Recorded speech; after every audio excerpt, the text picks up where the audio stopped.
everybody, welcome back to Outnumbered Barbecue. Today I'm going to show you my tips to make a great beginner's brisket. I'm going to show you how I like to trim, season, and smoke a Texas style brisket. I'm also going to show you what I like to do with those trimmings. Let me show you what I do. I'm starting with a 15-pound brisket from H-E-B. This is a choice grade brisket. Let's get it trimmed up.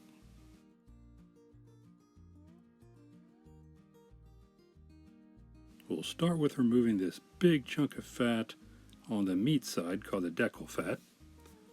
Just smooth it down, try to get as much as you can as possible. We'll flip it over and start trimming this mohawk. Right at the base of this mohawk there's a big chunk of fat. We'll go ahead and take that out.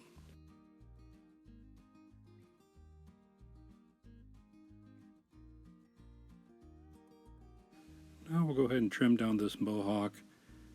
It'll just burn if we leave it there. Make sure you keep these scraps. Separate your fat and your meat scraps. I'm going to show you what I like to do with them afterwards. Next we'll flip it around. We'll start trimming this down. Try to get that fat down to 1/4 of an inch.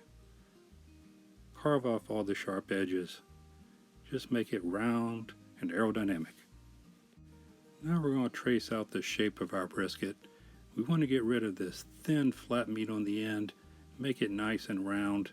Once again, don't throw away these scraps. Once we get to the shape we want, we'll trim off these sharp edges and it's ready to be seasoned.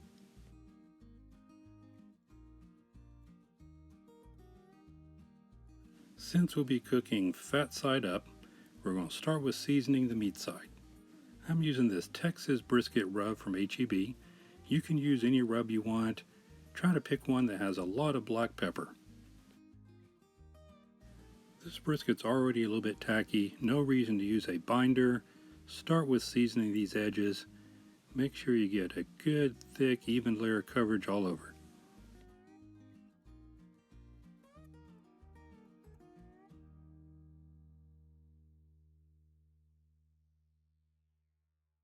And now flip it over. We'll do the same thing to the fat side, which will be the presentation side.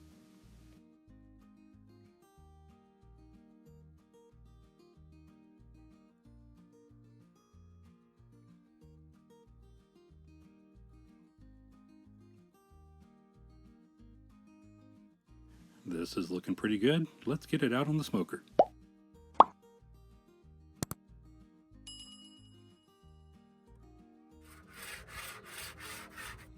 I'm smoking today on the Workhorse Pits 1975T. I'll get it started with some charcoal. Once we get a good chimney of charcoal, then I'll set some post oak on top for smoke.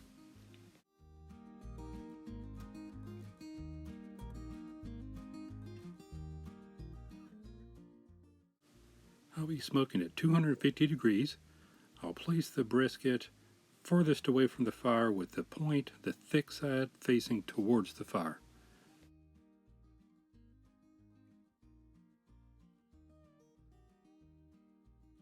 Now for some extra flavor, I like to throw a couple of onion halves and garlic halves on the hot side of the grate closest to the firebox. Now this is going to smoke for the next 9 to 10 hours. I'm looking for an internal temperature of about 180 degrees. And at that point we'll take it out and wrap. Now this is going to smoke for the next 12 hours. It's going to rest for 12 hours after that. We need something to eat in the meantime. Let's make some burgers with these scraps. I have about 2 pounds of scrap left over from trimming this brisket. We'll cut it up into about 1-inch squares. If you don't have a grinder, you can definitely use a food processor. Works just as good for burgers.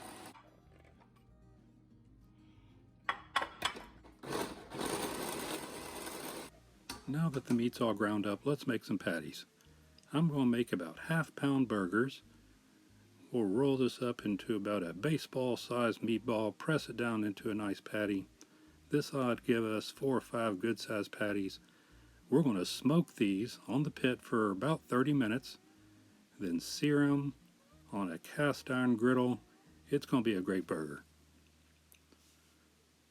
These have been resting in the fridge for about 3 hours. They do need to rest a little bit.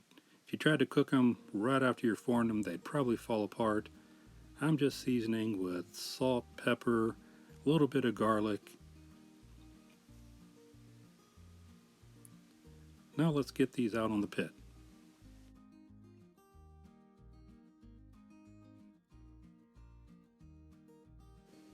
Here's our brisket after about 7 hours. Looking good, nice and barky. Let's go ahead and get these hamburger patties put on. These will just take about 30-45 minutes. We're just trying to get a little smoke on them, get them up to an internal temperature about 120-130 degrees.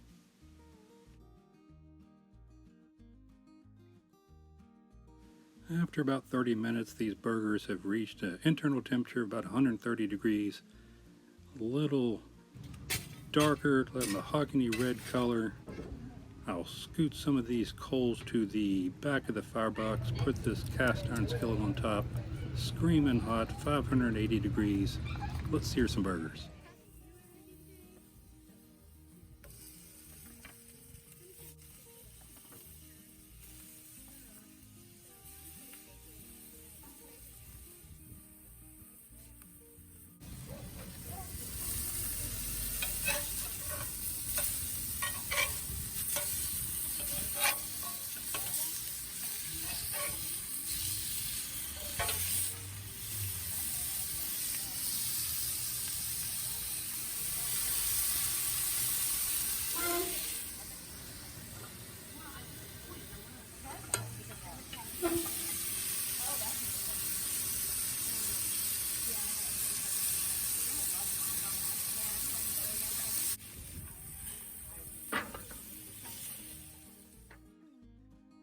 Now that's a great way to use your leftover brisket scraps.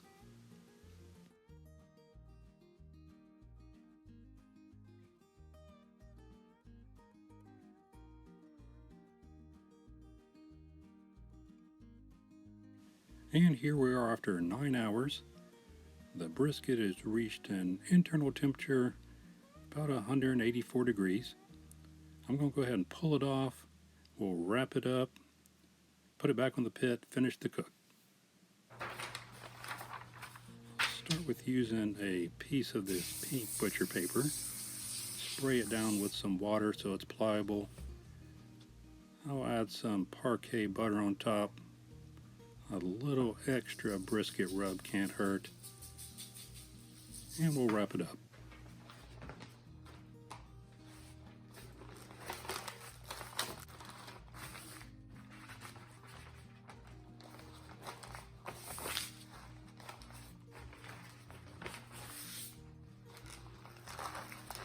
Now back on the pit, about 275 to 300 degrees. I'm going to cook it until it reaches an internal temperature of about 205 degrees.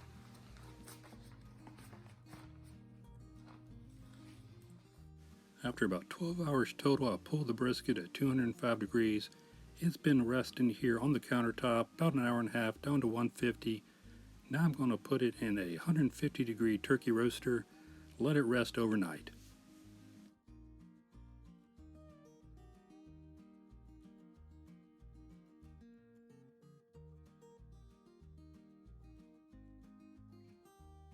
Now after a 12-hour rest in the turkey roaster, still 147 degrees internal, let's take it out, slice it up, and see how we did.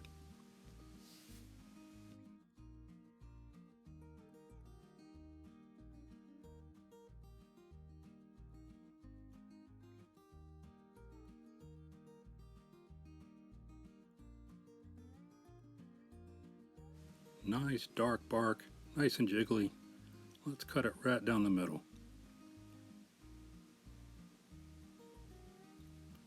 Look at those juices. Yep, definitely moist. Let's cut a slice off of this flat. Nice and tender. Let's give it a taste. Nice and smoky, perfectly tender, good brisket. Now let's cut up that point.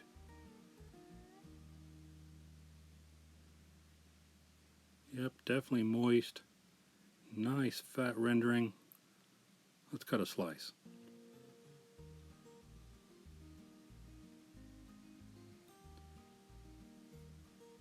That looks good. Cut off a piece of this point here. Take a taste. Yep, just melts in your mouth. Now let's cut off some of these burn ends. Everyone's favorite part of the brisket. Nice and well rendered, nice and barky.